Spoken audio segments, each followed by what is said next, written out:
টেকনাফ তারেক রহমানকে বরণ করে নেওয়ার জন্যই কিন্তু বিভিন্ন নেতাকর্মী এবং আইন শৃঙ্খলা বাহিনী কিন্তু তৎপর রয়েছে। আমরা দেখতে পাচ্ছি যে বিজেপির 3টা গাড়ি কিন্তু এখানে এসেছে এবং 3টা গাড়ি এখানে এসে কিন্তু তারেক রহমান যে আসছেন সেগুলোকে কিন্তু আইন শৃঙ্খলা বাহিনী কিন্তু ব্যাপকভাবেই কিন্তু তৎপর রয়েছে জাতীয় স্মৃতিসৌধে।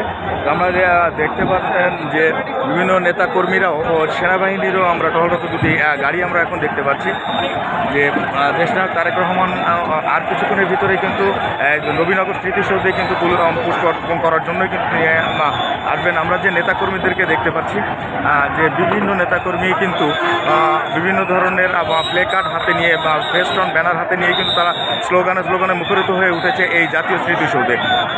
আমরা দেখতে পাচ্ছি যে বাংলা জাতীয়বাদী রিক্সা ফ্যান শ্রমিক দল আশুলিয়া থানা শাখার পক্ষ থেকে কিন্তু তারা একটি বিশাল বড় র্যালি নিয়ে কিন্তু দেশনায়ক তারেক রহমানকে বরণ করে নেওয়ার জন্যই কিন্তু তারা এখানে এসেছে।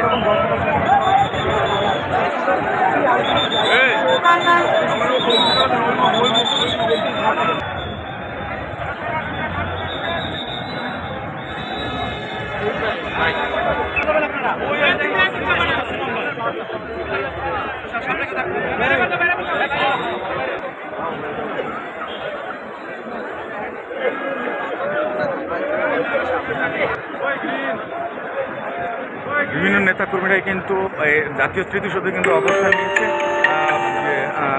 দেশনায়ক তারেক রহমানকে বরণ করে নেওয়ার জন্যই কিন্তু আসলে সাভার আশুলিয়া যত নেতাকর্মী ধামরাই সহ যত নেতাকর্মী রয়েছে তারা কিন্তু সবাই জাতীয় স্মৃতিসৌধে কিন্তু এখানে অবস্থান নিয়েছে যে দেশনায়ক তারেক রহমান দীর্ঘ 17 বছর পরেই কিন্তু আজকে এই জাতীয় স্মৃতিসৌধে পুষ্প অর্পণ করার জন্য কিন্তু তিনি আসছেন।